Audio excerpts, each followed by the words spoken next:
Welcome back to our study of Matriarchs. Today, I want to look at the first stage of birthing a promise of God.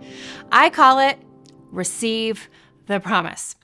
A few years ago, I found myself in the middle of the Indian Ocean. I was on a trip to the nation of Thailand, and we had just gone to visit a church in an island area, and we were going across the Indian Ocean in a small fishing boat when all of a sudden, my husband, Josh, who I talked about last week, he stands up in this boat and he says, "Can we stop the boat, please?" The captain looks at him and our contact begins to ask him questions. And my husband says, "When am I ever going to be in the Indian Ocean again? Can we just take a quick dip?" Now, I've got to tell you, the boat driver and our contact, they actually thought that was a great idea. So they stopped the boat in the middle of the Indian Ocean and Josh jumped in, the boat driver jumped in, our contact jumped in, and several of our friends who were traveling with us jumped in too. But I was standing firmly on the side of the boat. Now, I will be honest with you. There were two main reasons why I did not want to jump into the water. Number one, sharks. I mean, I don't know about you, but I'm the kind of person, if I am near any type of major body of water in the ocean, I am thinking of sharks. And I couldn't see land anywhere, so I didn't want to do it because of sharks. Number two, chafing. That's right. You see, I was wearing a pair of jeans. We're in Thailand. It is an incredibly humid place. And so I'm doing the math like most good women do. And I think, okay, if I jump in this water, I'm going to be soaking wet. I'm going to be in these jeans for the next 3 hours. This is going to get uncomfortable. So I just resolutely kind of folded my arms and told my husband, I'm good. I'll take pictures. You guys have fun.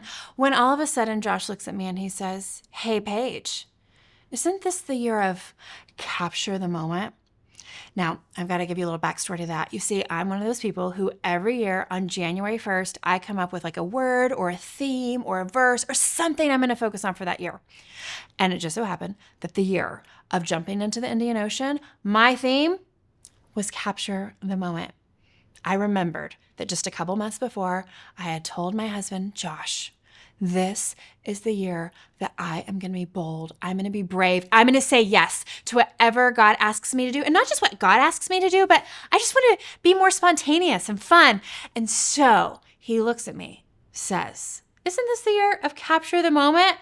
And he knew he had me. Oh, you guys, I did not want to jump out of the boat. It felt overwhelming.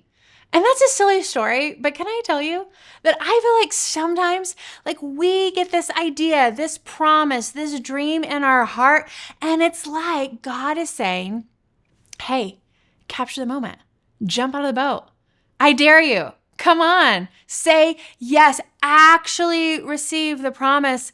But we're just standing inside of the boat, counting down the reasons why it's not the best plan. Can I tell you? If it's a promise from God, it should feel overwhelming. It should be too much because God gives us promises that He is going to be involved in as well. He likes to get the glory.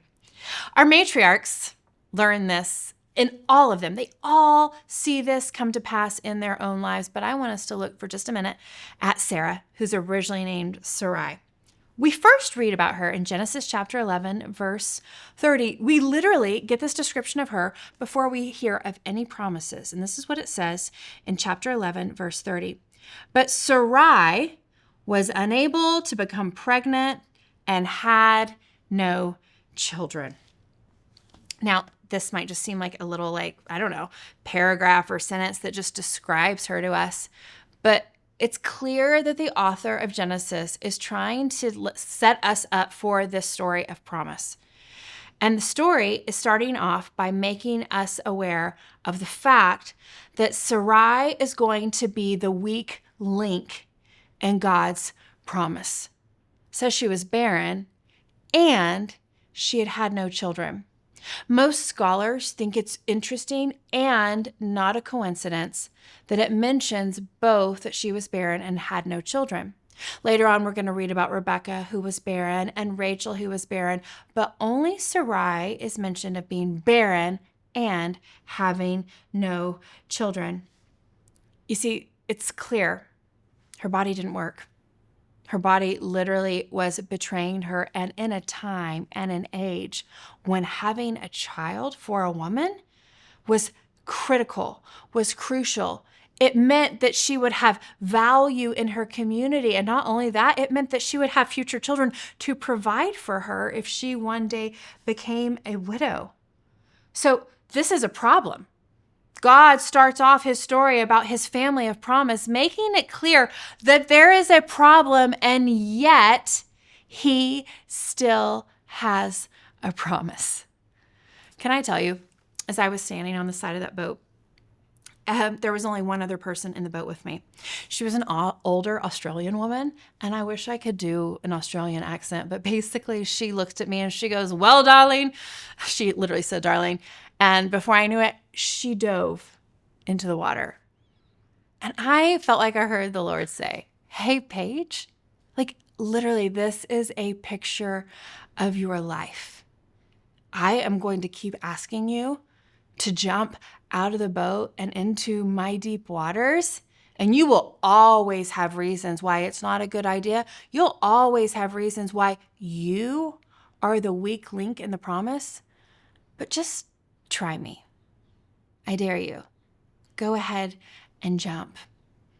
I've got to tell you, I did jump in the Indian Ocean that day. We had a lot of fun. There were no sharks, and I don't even remember if there was any chafing. I just remember I did something that for me was brave, and I loved every minute of it. Since then, the Lord has asked me to jump and do some things where I immediately saw all of the issues and the fact that I was a weak link.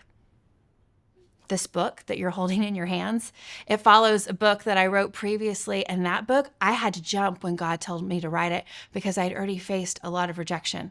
I told God, I am the weak link. Nobody knows me. How are they going to sell my books? And he said, hey, how about you go ahead and trust me? Receive that this promise is actually for you and jump. I've also had to jump when he's asked me to start a ministry that didn't make any sense. I remember I was in my 20s and he gave me this vision for a missions ministry. And I literally said to him, God, it'll work if my dad, who's a man and who's older, does it. I don't think it'll work because I am what? Young and a woman. All I could see was the fact that I was a weak link, but he said, just go ahead and receive the promise. Can I tell you, it's when we jump and when we literally go into the depths with God that we discover so much about who he is and who he wants to be for us. Sarai is first described by what she lacks. She doesn't have any children and she's unable to get pregnant. Literally 2 verses later, we read about God coming to Abram with the first time he says the promise. It says this, Genesis chapter 12, verses 1 through 3. The Lord had said to Abram, leave your native country, your relatives, and your father's family, and go to the land that I will show you. I will make you into a great nation. I will bless you and make you famous, and you will be a blessing to others. I will bless those who bless you and curse those who treat you with contempt. All the families on earth will be blessed through you. I don't know if you noticed this as I was reading it, but we're going to study it in depth this week in the Bible study. But God uses the phrase, I will 3 times in this command and promise to Abraham and Sarah. He says, I will make you into a great nation. I will bless you, and I will bless others through you. You guys, don't you love that? Here's what I want you to know. God is a God of promise. And not usually, but almost always, the promise is attached to him asking us to step out in faith. For me on that day on the boat, it wasn't really a huge ask, but it was jump out of the boat and I'm going to be with you and I'm going to teach you something about this year of Capture the Moment. Later on with writing the book, it was like, hey, come on, go ahead and put yourself out there for more rejection. I am going to show myself faithful. So he asks us to do something, but he always pairs it with a promise. He is the God of I will. He tells Abraham and Sarah, I will make you a great nation. I will bless you. And I'm not just going to bless you, I'm going to bless people through you. You see, he saw the end of Sarai's story when all she could see was the fact that she was a weak link. He spoke promise to them to try to wake up something inside of her, to basically replace the lies that the whole world had told her that she was a weak link, to replace those lies with his truth, that his promise was more real than whatever her body told her. What about you? What is the promise that God is asking you to hold on to? Maybe like Sarai, it's a promise that you're going to be a mother one day. Can I tell you, his promise should be greater than any test that you see with your physical eyes. Someone else, there's something stirring inside of you, a ministry you want to start. And you immediately, with your mind, you can tack off all the reasons why it's not a good idea or you are the wrong girl for the job. I dare you, listen for the promise of God. He's the God of I will. And if he asks you to step out, he never asks you to go alone. I want to end our time by just asking that question. What is your promise? And I want to speak to someone today who I know you right now are thinking, Paige, I don't think I have a promise from God. I want to encourage you to ask him. Say, Lord, I want to hear from you. What have you created me to do? What do you want me to birth into the earth? How can I partner with you to bring your glory into the earth? And he may start small, but listen to what he says. And then if you know what your promise is, but you are quickly telling yourself all the reasons why it won't work, I want to challenge you to say, God, remind me of your promise. Help me to remember that you are the God of I will. And those words will always supersede the words of culture or your own mind that remind you that you're the weak link. Because let me tell you, when God sees you, he does not see you as the weak link. He sees you as his creation, and he sees you as the creation that he wants to jump.